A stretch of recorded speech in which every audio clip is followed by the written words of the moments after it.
कि मैं दुनिया के सामने खुल्लम खुल्ला ऐलान कर सकूं कि आजाद हिंद फौज अब बिल्कुल तैयार है। ये आवाज है उस महान क्रांतिकारी की जिन्होंने देश की पहली स्वतंत्र सेना आजाद हिंद फौज को खड़ा कर भारत में ब्रिटिश हुकूमत की नींव हिला दी थी, जिन्होंने स्वतंत्र भारत की पहली आजाद हिंद सरकार बनाई थी। इस सरकार की अपनी करेंसी, बैंक, अदालत और खुफिया एजेंसी भी थी और आजाद हिंद सरकार को जापान, जर्मनी, इटली और यहाँ तक चीन ने भी भारत सरकार का दर्जा दिया था।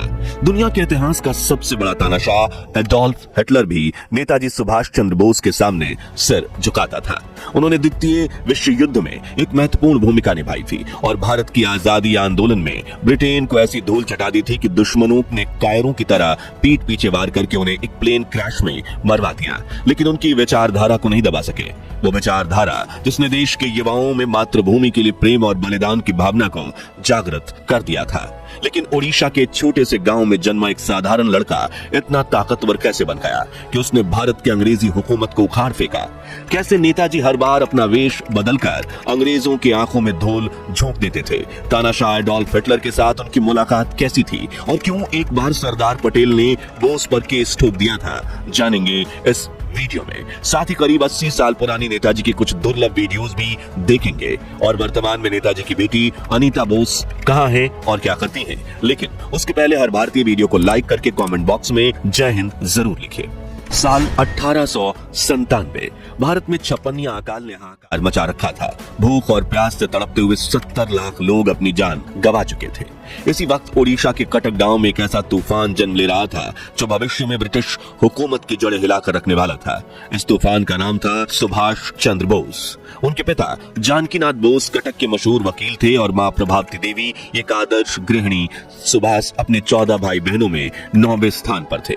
बचपन से ही उनमें अद्भुत साहस और आत्मविश्वास झलकता था। रेवेरेंड शॉ कॉलेजिएट स्कूल से अपने स्कूल की पढ़ाई पूरी करने के बाद बोस ने कोलकाता के प्रेसिडेंसी कॉलेज में दाखिला लिया, लेकिन वहां भारत विरोधी बयान देने वाले ब्रिटिश प्रोफेसर ओटीन से सुभाष भिड़ गए। दोनों के बीच गर्मा गर्मी बढ़ने लगी और गुस्से से आग बबूला हुए सुभाष ने अपनी चप्पल उतारी और उसे प्रोफेसर को पीट दिया। इस घटना की वजह से उन्हें कॉलेज से निष्कासित कर दिया गया और उन्होंने कलकत्ता के ही स्कॉटिश चर्च कॉलेज में दाखिला ले लिया।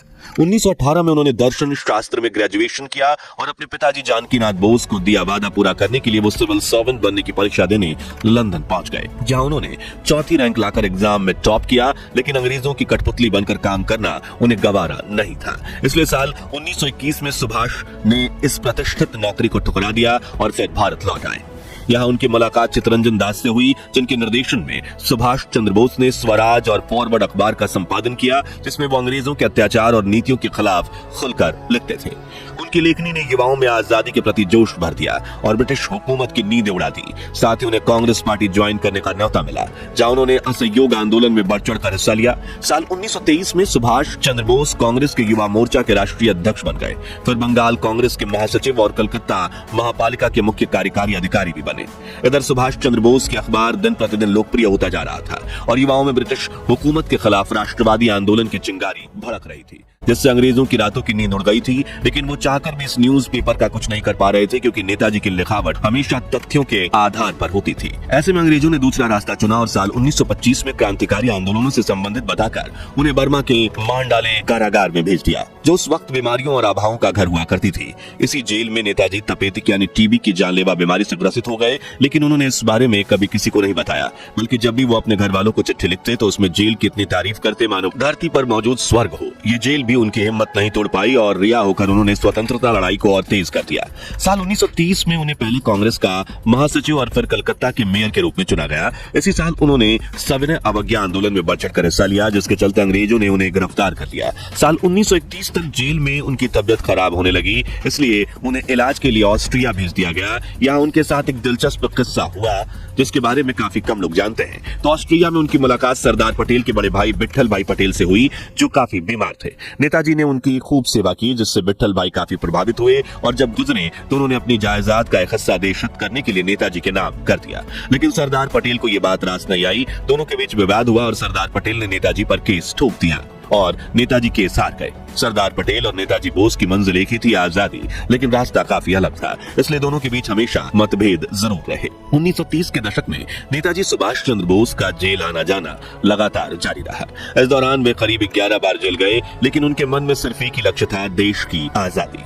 नेताजी विदेश जाकर कई बड़े नेताओं से मिलते और भारत को स्वतंत्रता दिलाने के लिए उनके सहयोग मांगते। उनके जोशीले भाषणों से देश के युवा का खून खौल उठता और उनमें देशभक्ति की लहर दौड़ जाती। हालांकि महात्मा गांधी को आजादी के लिए सुभाष चंद्र बोस के विचार और तरीकों से ज्यादा सहमति नहीं थी, इसलिए गांधी जी का झुकाव पंडित नेहरू की ओर अधिक था, जिसके चलते नेताजी और नेहरू के विचारों में अक्सर मतभेद देखने को मिलते हैं। केवल इसी कारण से साल 1939 में नेताजी ने कांग्रेस अध्यक्ष पद से इस्तीफा दे दिया और 3 मई 1939 को इन्होंने कांग्रेस के अंदर ही फॉरवर्ड ब्लॉक के नाम से अपनी अलग पार्टी बना ली। लेकिन सन 1940 में उन्हें कांग्रेस से निकाल दिया गया और फॉरवर्ड ब्लॉक से स्वतंत्र पार्टी बनकर उभरी। नेताजी की पार्टी ने अंग्रेजों के खिलाफ अपने आंदोलनों को तेज कर दिया और घबराए हुए अंग्रेजों ने पार्टी के सभी बड़े नेताओं को गिरफ्तार कर लिया, जिनमें नेताजी भी शामिल थे। उस वक्त देश में द्वितीय विश्व युद्ध अपने चरम पर था और नेताजी जानते थे कि यही वो समय है जब वो इस युद्ध का फायदा उठाकर देश को आजादी दिलवा सकते हैं। इसलिए वो जेल में नहीं रहना चाहते थे और उन्होंने आमरण अनशन शुरू कर दिया। उन्होंने अंग्रेजों से मुझे रिहा करो वरना मैं जीना छोड़ दूंगा। कई दिनों तक भूखे रहने की वजह से उनकी तबीयत बिगड़ने लगी और ब्रिटिश सरकार ने हार मानकर उन्हें जेल से रिहा कर हाउस अरेस्ट में रखा, जहां ब्रिटिश पुलिस वाले उन पर दिन रात नजर रखते थे। लेकिन उन्होंने अपने वेश को बदलकर कैसे अंग्रेजी हुकूमत को चकमा दिया, वो कहानी बेहद दिलचस्प है। तो हाउस अरेस्ट के दौरान एक बार नेताजी ने बाहर खड़े पुलिस वालों तक खबर पहुंचाई कि मैं कुछ दिन एकांत में बिताना चाहता हूं, इसलिए मुझसे मिलने घर मत आइएगा। लेकिन असल में वो अपनी दाढ़ी मूंछ उगा रहे थे और 17 जनवरी की रात उन्होंने पठानी सूट पहनकर अपना वेश पूरी तरह से बदल दिया और हाउस अरेस्ट से भाग निकले और अफगानिस्तान चले गए, जहां उन्होंने गूंगे बहरे पठान का किरदार निभाते हुए सोवियत संघ की सीमा तक का सफर तय किया, जहां से मॉस्को जाने के लिए उन्होंने एक इटालियन आदमी ऑरलैंडो मोज़ाटा का भेष धारण कर और नकली पासपोर्ट के जरिए आसानी से अफगानिस्तान की बॉर्डर पार कर ली। भारत में अंग्रेजों को लगभग 4 से 5 दिनों तक यह समझ में ही नहीं आया कि नेताजी सुभाष चंद्र बोस गायब हो चुके हैं और जब उन्हें इसकी खबर मिली तब तक बहुत देर हो चुकी थी। इस बीच नेताजी मॉस्को पहुंच चुके थे, जहां उन्होंने ब्रिटिश शासन के खिलाफ जर्मनी से मदद मांगने की योजना बनाई। अपने इस मिशन के तहत नेताजी सीधे जर्मनी के तानाशाह एडोल्फ हिटलर से मिलने पहुंच गए। हिटलर भी नेताजी के अदम्य देश प्रेम और उनके साहसिक कारनामों के बारे में सुन चुका था और यही वजह थी कि वह भी नेताजी से मिलने को उत्सुक था। यह मुलाकात इतिहास के उन पलों में से एक थी जिसने स्वतंत्रता संग्राम को एक नई दिशा दी। 29 मई 1942 को नेताजी सुभाष चंद्र बोस की मुलाकात हिटलर से हुई। हिटलर ने उनसे मिलने से पहले अपने कई बहुरूपियों को भेजा, लेकिन नेताजी ने उन्हें तुरंत पहचान लिया। इससे प्रभावित होकर हिटलर खुद मिलने आया। नेताजी ने उनसे कहा, आप अपनी आर्मी के साथ भारत में ब्रिटिशर्स पर हमला करो, क्योंकि इस वक्त भारत ब्रिटिश एम्पायर का दल है। जो धड़कना बंद हो गया तो दूसरे विश्व युद्ध में ब्रिटिश एम्पायर हार जाएगा। लेकिन हिटलर ने कहा कि मैं ब्रिटेन में इन पर हमला करके इन्हें कमजोर बनाता हूं, आप भारत में कीजिए। वहीं उसने इस मुलाकात के सम्मान के रूप में जर्मनी में कैद 4000 भारतीय कैदियों को रिहा कर दिया। साथ ही हिटलर ने नेताजी की जापान के प्रधानमंत्री तोजो हिदेकी से मुलाकात तय करवाई और उन्हें पनडुब्बी से सुमात्रा भेजा। इस प्रकार नेताजी सबमरीन में सफर करने वाले पहले भारतीय बने। सुमात्रा से विमान द्वारा टोक्यो पहुंचे, जहां तोजो ने उन्हें समर्थन दिया और ब्रिटिश सेना के भारतीय कैदियों को रिहा कर दिया और इन सैनिकों के साथ नेताजी ने यहीं पर बनाई आजाद भारत की पहली सेना, आजाद हिंद फौज। हिटलर ने सुभाष बाबू स्वागत किया और जर्मनी में तिरंगी झंडे के नीचे अपने देश को आजाद करने के लिए सुभाष बाबू ने जय हिंद के नारे के साथ आजाद हिंद फौज कायम की। नेताजी की इस फौज ने सिंगापुर, बर्मा और मणिपुर में ब्रिटिशर्स के खिलाफ युद्ध लड़ा और जापान को जीत दिलवाई, जिससे खुश होकर जापान ने न सिर्फ आजाद हिंद फौज को फंड्स और हथियार सप्लाई किए, बल्कि अपने मित्र राष्ट्रों में उनकी फौज को अपनी मिलिट्री बेस बनाने की अनुमति भी दी। इसी बीच जापान नियंत्रित सिंगापुर में इंडियन इंडिपेंडेंस लीग यानी आजाद हिंद संघ के प्रधान रास बिहारी बोस ने नेताजी को सिंगापुर आने का इन्विटेशन दिया और 2 जुलाई 1943 के दिन नेताजी सिंगापुर पहुंचे।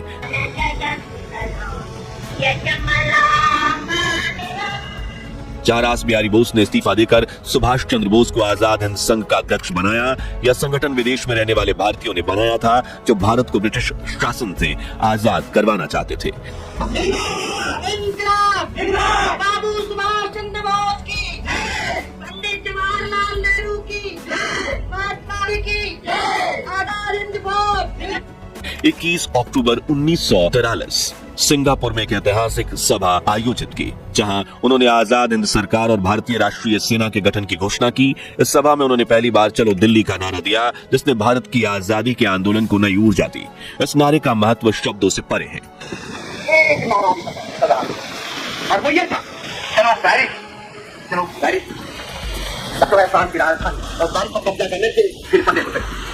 उन लोगों के मुंह से वो एक ही नारा निकल रहा था, चलो पेरिस, चलो पेरिस।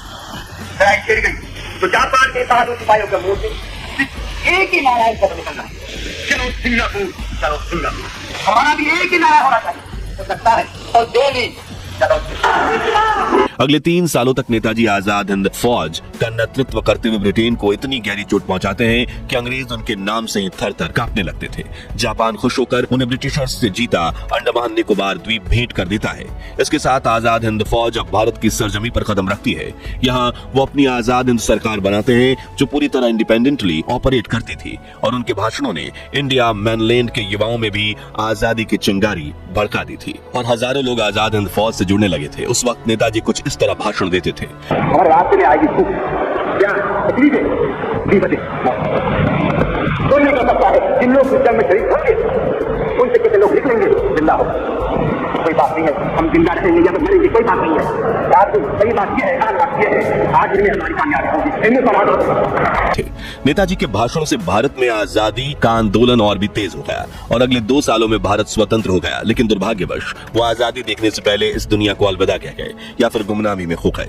दरअसल 18 अगस्त 1945 को नेताजी सुभाष चंद्र बोस सिंगापुर से बैंकॉक होते हुए सेगून पहुंचे।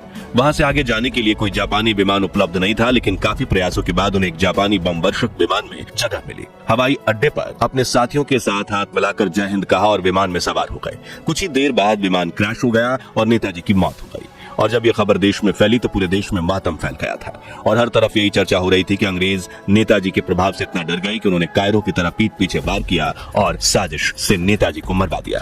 मित्रों, हमारी इस पेशकश में तो सिर्फ नेताजी के जीवन की कुछ झलकियां थी, लेकिन उनके जीवन से जुड़े ऐसे कई पहलू हैं जो आज भी रहस्य बने हुए हैं, जैसे कि सीक्रेट लव स्टोरी और प्लेन क्रैश के वक्त उनके पास मौजूद करीब 80 किलो सोना और करोड़ों रुपयों के अचानक गायब होने की मिस्ट्री, और सबसे बड़ा उनकी मौत का रहस्य, जिसे लेकर कहा जाता है कि नेताजी प्लेन क्रैश में बच गए थे और गुमनामी बाबा बनकर 1985 तक जीवित रहे थे। और वर्तमान में नेताजी की बेटी अनीता बोस कहां हैं और क्या करती हैं? तो अगर आप नेताजी के बारे में और भी अनसुनी अनकही कहानियां जानना चाहते हैं तो कमेंट बॉक्स में नेक्स्ट पार्ट जरूर लिखिए। ये वीडियो पसंद आई हो तो इसे लाइक और शेयर करें, 5100 लाइक्स जरूर करवा दीजिए और ऐसी ही अनकही अनसुनी कहानियों के लिए हमारे चैनल को सब्सक्राइब करके पास वाली घंटी बजाना मत भूलिएगा। जय हिंद, जय भारत।